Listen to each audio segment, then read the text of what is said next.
નમસ્કાર મિત્રો, શેરબજાર ગુજરાતી યુટ્યુબ ચેનલ અને ફેસબુક પેજમાં તમારા બધાનું સ્વાગત છે. મિત્રો, આજે આપણે ચાર એવી કંપનીના શેર વિશે વાત કરવાના છે જે ચારે ચાર કંપનીઓએ રોકાણકારોને ડિવિડન્ડ આપવાની જાહેરાત કરી છે. અને આ કંપનીઓએ કેટલા રૂપિયાનું ડિવિડન્ડ આપ્યું છે અને આના માટે રેકોર્ડ ડેટ શું રાખી છે એ આપણે તમામ માહિતી ડિટેલમાં જોઈએ. તો આ વિડીયોને તમે પૂરેપૂરો જોજો, જેથી કરીને જો તમારા જોડે પણ આ કંપનીના શેર હોય તો તમે પણ રેકોર્ડ ડેટ સુધી શેર હોલ્ડ કરી રાખો અને ડિવિડન્ડનો ફાયદો ઉઠાવી એક્સ્ટ્રા ઇન્કમ શેર બજારમાંથી કમાઈ શકો. અને મિત્રો, જો આ વિડીયો આપણા ફેસબુક પેજ ઉપર જોઈ રહ્યા છો તો આપણા પેજને ફોલો કરી દેજો અને વિડીયો પોતાના મિત્રો સાથે ફેસબુક ઉપર બધી જગ્યાએ શેર કરજો. અને જો આ વિડીયો આપણી યુટ્યુબ ચેનલમાં જોઈ રહ્યા છો તો આપણા વિડીયોને હાઈપ પણ કરી દેજો, જેથી શેર બજારની માહિતી ગુજરાતીમાં ગુજરાતના દરેક રોકાણકાર પાસે સરળતાથી પહોંચી શકે. મિત્રો, વાત કરીએ સપ્ટેમ્બર ક્વાર્ટરના પરિણામની સિઝન યથાવત ચાલી રહી છે અને કંપનીઓ સતત તેમના ક્વાર્ટરના પરિણામ જાહેર કરી રહી છે. તેની સાથે જ કંપનીઓ ડિવિડન્ડની પણ જાહેરાત કરી રહી છે. એટલે કે ગુરુવારે બજાર બંધ થયા બાદ સોનાટા સોફ્ટવેર, બાન્કો પ્રોડક્ટ્સ, પીપીએપી ઓટોમોટિવ અને ભાટિયા કોમ્યુનિકેશને પરિણામોની સાથે સાથે ડિવિડન્ડ આપવાની જાહેરાત કરી.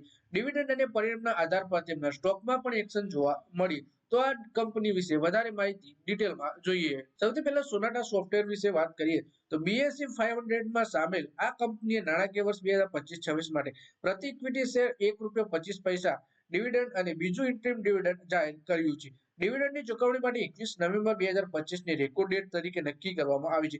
બીજું ઇન્ટરિમ ડિવિડન્ડ 3 ડિસેમ્બર 2025 કે ત્યાર પછી ચૂકવવામાં આવશે.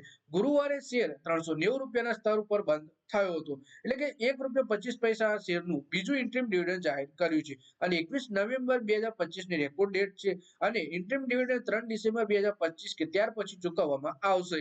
પછી મિત્રો, કંપની છે Banco Products Limited. BSE small cap ઇન્ડેક્સમાં સામેલ ઓટો કમ્પોનન્ટ કંપનીએ નાણાકીય વર્ષ 2025-26 માટે પ્રતિ ઇક્વિટી શેર ₹7નું ઇન્ટરિમ ડિવિડન્ડ જાહેર કર્યું છે. ડિવિડન્ડ માટે 19 નવેમ્બર 2025ની રેકોર્ડ ડેટ નક્કી કરવામાં આવી છે. ડિવિડન્ડની ચૂકવણી 27 નવેમ્બર 2025 કે તે પછી કરવામાં આવશે. પછી મિત્રો, કંપની છે પીપીએપી ઓટોમોટિવ લિમિટેડ. ઓટો કમ્પોનન્ટ કંપનીએ નાણાકીય વર્ષ 2025-26 માટે પ્રતિ શેર ₹1નું ડિવિડન્ડ જાહેર કર્યું છે. જાહેરના 30 દિવસની અંદર ડિવિડન્ડની ચૂકવણી કરવામાં આવશે અને 19 નવેમ્બર 2025ને રેકોર્ડ ડેટ તરીકે નક્કી કરવામાં આવી છે. પછી મિત્રો, કંપની છે Bhatia communication and retail limited. કંપનીના બોર્ડે 13 નવેમ્બર 2025ના રોજ યોજાયેલી તેની બેઠકમાં નાણાકીય વર્ષ 2024-25 માટે પ્રતિ ઇક્વિટી શેર ₹0.01ના વચગાળાના ડિવિડન્ડની જાહેરાત કરી છે. કંપનીના જણાવ્યા અનુસાર નિયમો અનુસાર નિર્ધારિત સમય મર્યાદામાં ડિવિડન્ડ ચૂકવવામાં આવશે.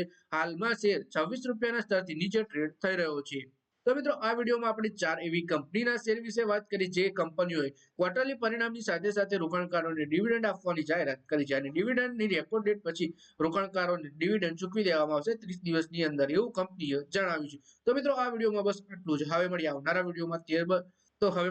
વિડીયોમાં અને શેરબજારની આવી જ માહિતી ગુજરાતીમાં જોવા માટે તમે ચેનલને સબસ્ક્રાઇબ કરી ઘંટડી પર દબાવી દેજો અને આપણા ફેસબુક પેજને પણ ફોલો કરી દેજો તમે બધા.